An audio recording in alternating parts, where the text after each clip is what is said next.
Pessoal do oitavo ano, tudo bem aí? Tranquilo? Seguinte, na lista na correção, né, dessa lista, a gente vai começar da número 2, por quê?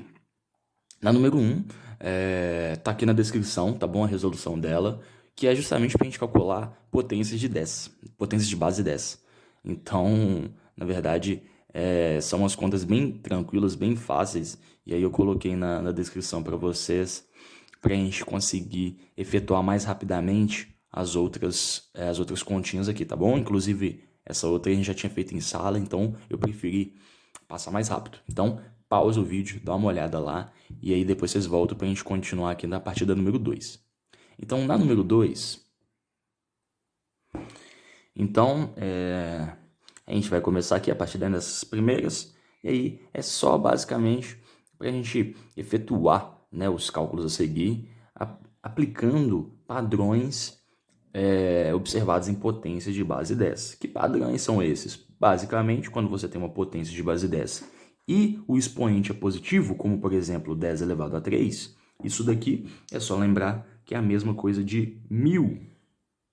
E qual que é o padrão? O número de zeros é justamente está relacionado diretamente ao valor do expoente. Se você tem o 3 como expoente, quer dizer que você vai ter 3 zeros nesse número aqui, nessa potência de 10. Então, se você está fazendo menos 17 vezes 1000, ou menos 17 vezes 10 elevado a 3, é justamente menos 17 com mais 3 zeros em sua frente. Basicamente é esse valor, ok? Próximo, eu tenho 28 vezes 10 elevado a 2. Mais uma vez, 28 vezes 10 elevado a 2, 10 elevado a 2 representam 2 zeros. Então, eu vou ter 28 com 2 zeros na sua frente. Basicamente, o que você está fazendo aqui é acrescentando casas decimais para o número. Se eu tinha menos 17, eu acrescentei 3 casas decimais para o menos 17. Então, ele virou menos 17.000, né? Aqui, mais uma vez, eu estou acrescentando casas decimais para o 28. Ele virou 2.800 no caso. Nesse caso aqui, ó, como eu tenho um número com vírgula, mas o princípio vai ser o mesmo. Eu tenho 10 elevado a 5, isso daqui representam 5 zeros. Ou, em outras palavras, 5 casas decimais. Eu vou acrescentar 5 casas decimais para esse valor aqui. Então, no 3,75, por exemplo, eu vou ter que ir caminhando aqui com essa vírgula ou com as casas decimais 5 vezes. Ó. Vou caminhar 1, 2. A partir daqui, depois que eu caminhei 2, eu vou ter que caminhar mais 3, não é? 1, 2, 3. Quando eu chego nesse ponto e estou caminhando aqui, e esse número, entre aspas, já acabou, quer dizer que eu vou ter que ir completando com zeros. Ou seja, cheguei no final do número, tive que andar mais 3 casas nesse caso, eu vou ter que acrescentar 3 zeros. Então, o valor aqui vai ser 37.000, melhor, 375.000, né? Então, essa aqui é a lógica, eu estou sempre acrescentando zeros, ou em outras palavras, andando casas decimais para frente. Aqui é a mesma coisa, 0,37 vezes 10 elevado a 5. Aqui eu vou ter que andar 2 casinhas para frente, depois mais 3, porque eu não tenho que andar 5 vezes. Então, olha, é 2 casas para frente, mais 3. Se são mais 3 casas depois que esse número acabou, é justamente 3 zeros. Então, vai ser 37 com mais 3 zeros aqui na frente. Agora sim vai ser o nosso 37.000, beleza?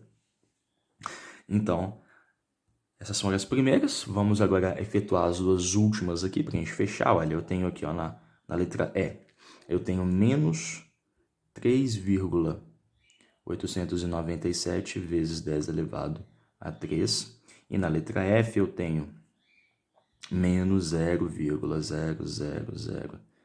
Na verdade, são só 2 zeros. Deixa eu fazer ela de novo aqui embaixo. É menos 0,003 vezes 10 elevado a 4, tá bom?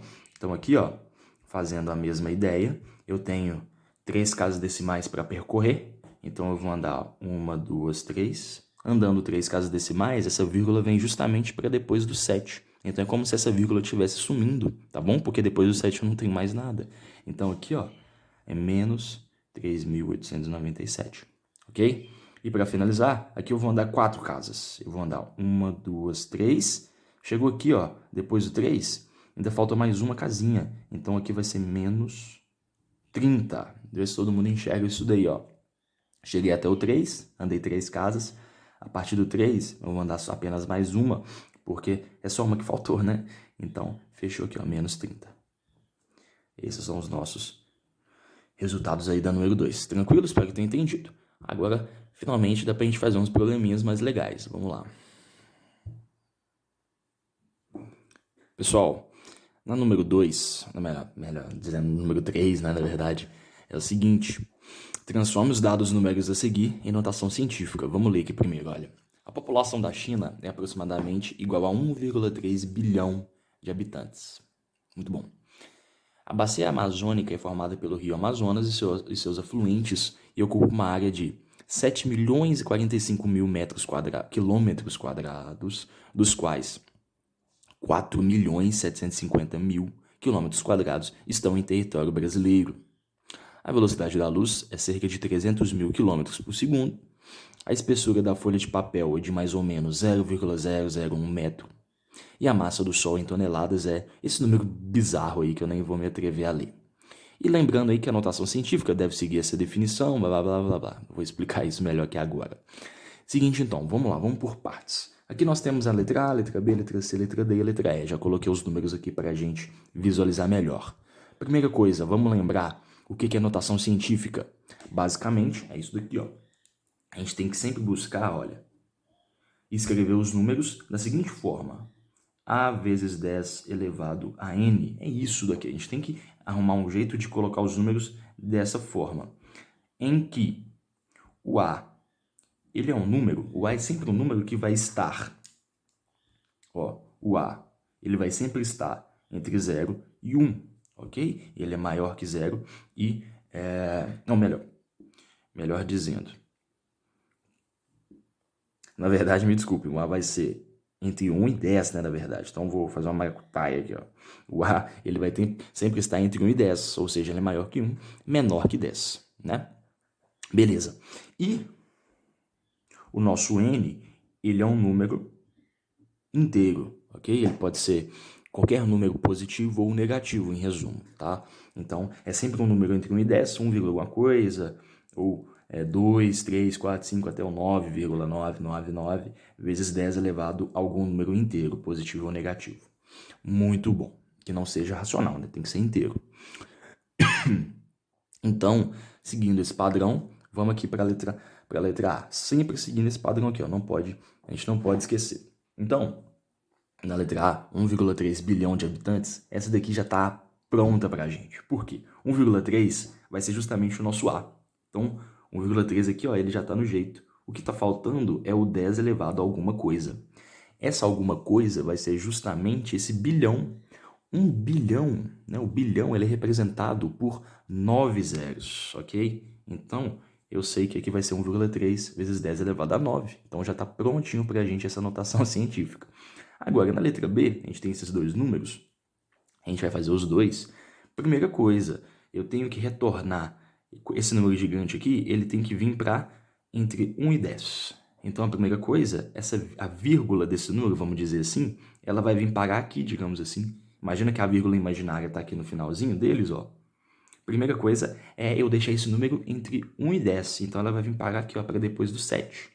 Então, o primeiro vai ser 7, aí você pode até colocar, olha, 0,45, ok? Aí, aqui é muito simples. Você vai contar quantas casas decimais você teve que retornar para vir para cá. Aqui eu tive que retornar, ó, 1, 2, 3, 4, 5, 6 casas decimais. Então, quer dizer que isso daqui vai ser vezes 10 elevado a 6. E o segundo número, mesmo esquema, ó. Eu tive que retornar 1, 2, 3, 4, 5, 6 casas decimais também. Aí o número que a gente vai ter vai ser, ó, 4,75 vezes 10 elevado a 6 também. Olha, 1, 2, 3, 4, 5, 6. Em outras palavras, é o número de casas, é o número de algarismos que eu tenho antes de eu colocar essa vírgula, tá vendo? Eu tenho, ó, 1, 2, 3, 4, 5, 6 algarismos. 1, 2, 3, 4, 5, 6 algarismos, ok? Então, são esses dois números aqui em notação científica. Próximo, 300 mil quilômetros por segundo, que é a velocidade da luz. O que isso quer dizer? A cada 1 segundo, a luz percorre 300 mil quilômetros no espaço, né? Quando eu falo espaço, aqui também na Terra. Então é muito rápido, né? Realmente a velocidade muito alta. Então, o que acontece? Como é que a gente colocaria isso em notação científica? Muito simples também, olha. Primeiro eu vou colocar essa vírgula aqui, ó, para o número ficar entre 1 e 10, certo? Então ele tem que virar 3 nesse caso. Então vai ser 3 vezes 10 elevado a... Quantas casas eu tive que andar aqui, ó? 1, 2, 3, 4, 5. Então é 3 vezes 10 elevado a 5, ok? 3 vezes 10 elevado a 5 quilômetros por segundos. Aqui eu esqueci até de colocar a nossa notação, a nossa unidade, desculpa, quilômetros quadrados, ok? Aqui não precisa porque isso aqui significa 1,3 bilhões de habitantes lá na China. Muita coisa, né? Próximo, 0,0001 metros. Como é que a gente faz nesse caso aqui? Muito simples, mais uma vez. Primeira coisa é preocupar em colocar entre 1 e 10. Para eu colocar isso daqui entre 1 e 10, eu vou ter que aumentar ele, na verdade, né? Então essa vírgula é como se ela estivesse andando para frente. Para eu colocar esse número aqui entre 1 e 10, é justamente a vírgula vir para cá, ó. Para eu conseguir aumentar esse número, é para ela vir para cá. E vai virar justamente o número 1. Vai ser 1 vezes 10 elevado a... E aí, nesse caso, é só você lembrar o seguinte. Como essa vírgula eu tive que andar com ela para frente, para ela retornar, para eu conseguir retornar para esse número menor aqui, eu teria que andar para trás. Quando eu ando para trás, o meu expoente ele tem que ser negativo, ok? Diferentemente dos outros, né? Que aqui eu teria que multiplicar por um expoente positivo para justamente aumentar as casas decimais. Nesse caso, para eu retornar para esse número, eu vou ter que diminuir casas decimais, então meu expoente vai ser negativo. O expoente negativo, a gente vai ter que, mais uma vez, é o mesmo princípio, eu vou contar o número de casas que eu tinha antes. Eu tinha, ó, 1, 2, 3, 4 casas decimais antes dessa vírgula. Então, é justamente 10 elevado a menos 4. Pensa comigo, se eu tiver aqui, ó, 1,0, para ele voltar para cá, eu teria que andar 4 casas para trás. É 1, 2, 3, 4 casinhas. Aí retorna para esse número aqui, ok? Então, é isso daqui, metros. Isso é o tamanho de uma espessura da folha de papel, né? Bem legal. Para fechar, a massa do Sol, que é esse número monstruoso aqui, muito esquisito, mas para colocar em notação científica é bem tranquilo, ó. Primeira coisa, ele vai ficar entre 1 e 10 com a vírgula ali, ó, bem no comecinho, vai ficar 1,989 vezes 10 elevado a. Aí eu vou ter que contar todas essas casas decimais aqui, ó.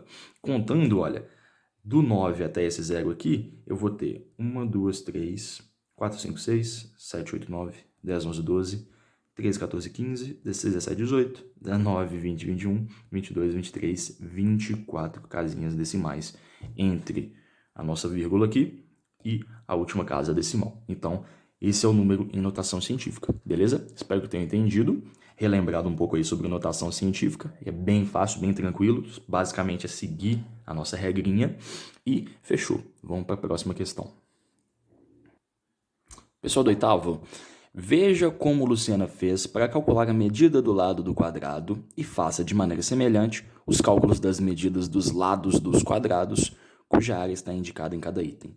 Então, olha, acompanhando aqui comigo, eu tenho, por exemplo, um quadrado de área 16 metros quadrados, como está aí na figura, como estava na figura lá para vocês. Vocês tinham que seguir a lógica que o problema, né?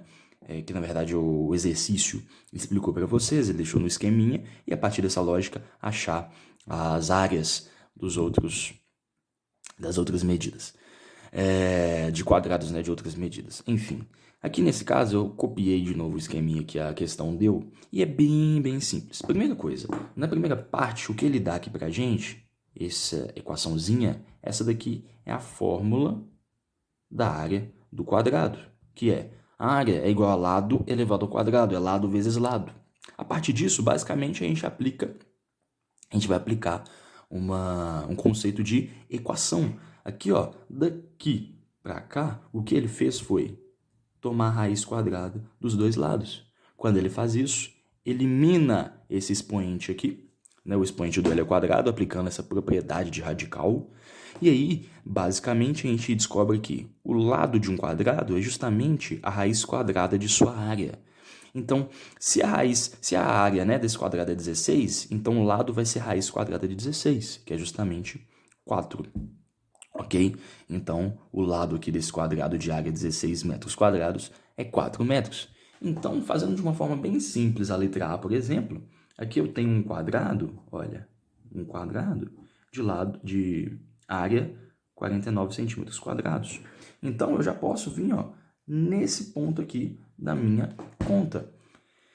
Se a área é 49 centímetros quadrados, o lado desse camarada aqui, ó, o lado dele vai ser raiz quadrada de 49, que nesse caso é justamente 7 centímetros, porque eu estou trabalhando com centímetros quadrados, ok? E a gente vai aplicar basicamente isso para todas as nossas questões. Aqui eu tenho 81 metros quadrados.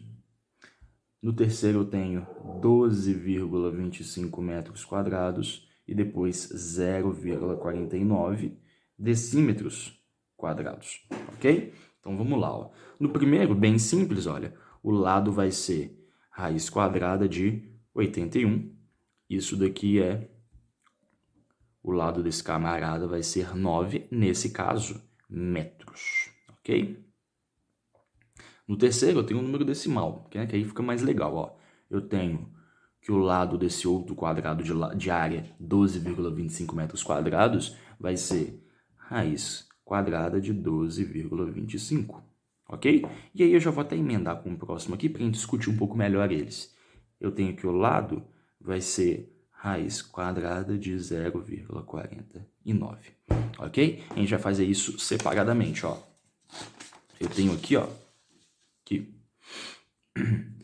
raiz quadrada de 12,25 e raiz quadrada de 0,49. Vamos relembrar como é que a gente faz isso, né? Então, a primeira coisa, raiz quadrada de um número decimal, muito simples. Primeiro, a forma da gente resolver isso, para ficar bem simples, é transformando esse número decimal para fração, tá bom? Primeira coisa, lembra, quando eu tenho uma raiz quadrada de número decimal, transforma ele para fração que fica um pouco mais fácil de você entender o que tem que fazer, o que tem que acontecer.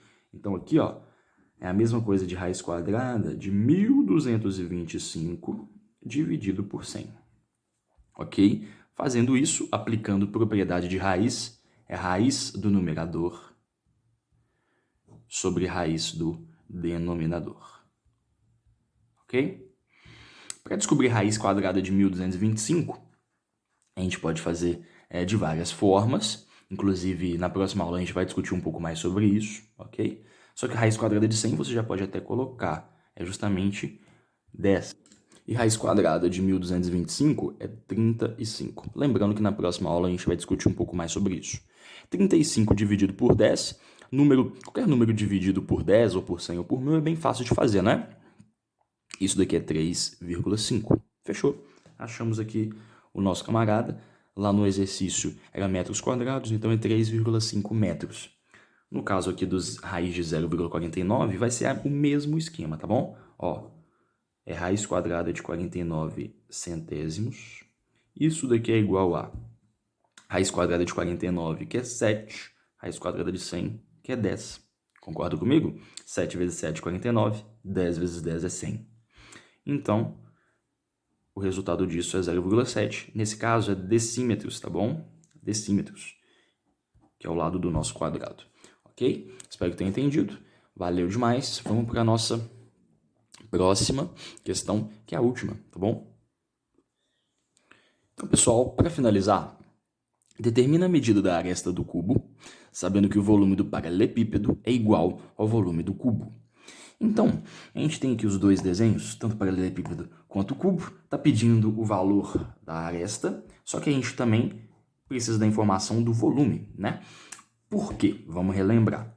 Quando a gente calcula, isso aqui é bem parecido com o esquema da área do quadrado, né? Para a gente usar uma raiz aqui bem simples. Primeira coisa, volume de um cubo é justamente você fazer a aresta elevada ao cubo. Por quê? Para você calcular o volume de um cubo, exemplo, se eu tivesse esse cubo aqui, ó, cubo mágico, para a gente calcular a aresta desse cubo, para a gente calcular o volume, ou seja, o que cabe dentro desse cubo aqui, se eu fosse preenchê-lo com qualquer coisa, É só eu fazer uma aresta vezes a outra aresta vezes a outra aresta, por exemplo. Eu vou calcular as 3 dimensões desse cubo. Eu multiplicá-las. Por quê? O cubo ele tem todas as dimensões iguais, certo? O cubo ele é formado por quadrados. Então, para você calcular o volume dele, basicamente é você calcular o valor, por exemplo, de um quadrado, né? O valor da área de um quadrado, e multiplicar pela altura, né? Então, basicamente é você fazer a aresta ao cubo, é multiplicar 3 vezes a mesma aresta, ok? No caso do paralelepípedo é bem parecido, só que as arestas do paralelepípedo elas não são iguais. Por exemplo, aqui eu tenho um comprimento de 27 centímetros, uma largura de 9 centímetros e uma altura de 24 centímetros. Então, se eu for multiplicar isso daqui, não vai ser a aresta ao cubo, vai ser essas 3 dimensões aqui multiplicadas, né? Então, o volume do paralelepípedo, por exemplo, seria aqui nesse caso, vamos supor que é comprimento, vamos chamar isso aqui de comprimento, largura e altura. Altura não, vamos chamar de altura de H, melhor. Então, vai ser C vezes L vezes H. Comprimento vezes largura vezes altura. É diferente do cubo, que é A elevado ao cubo. Por quê? As arestas têm todas as mesmas medidas, diferentemente do nosso paralelepípedo, ok? E aqui, por sua vez, bem parecido lá com a nossa equação da área de quadrado, aqui, basicamente, para eu achar a aresta de um cubo, basta eu fazer o seguinte, eu vou tomar a raiz cúbica dos dois lados. Por que eu posso fazer isso?